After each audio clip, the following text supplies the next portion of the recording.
Hello, Vijay rainbow ఛానల్కి స్వాగతం. ఈ భావాల మీద వీడియో చేసిన తర్వాత సిరీస్ కంటిన్యూ అవుతాయి. తప్పకుండా చూసి ఆదరించండి. భావాలు: రతి అంటే ప్రేమ, లవ్, ఇవి చాలా రకాలు అవ్వచ్చు. హాస్యం, మత్ అంటే ఫన్నీగా ఉండడం. శోకం, సారో, బాధ. క్రోధం, యాంగర్, కోపం. ఉత్సాహం, మనలో చాలా ఉత్సాహంగా రావడం, అంటే ఓపిక రావడం, ఎక్కువ ఎనర్జీ ఉండడం.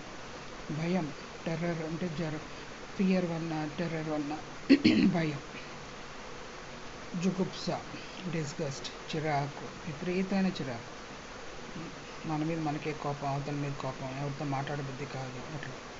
విస్మయం, ఎస్టానిష్మెంట్ అంటే సర్ప్రైజ్ అవ్వచ్చు. సో ఇట్లా ఈ భావాల మీద కొన్ని నేను మాట్లాడదలుచుకుంటున్నా. కమింగ్ ఎపిసోడ్స్లో వీడియోస్ చూసి తప్పకుండా ఆదరించండి.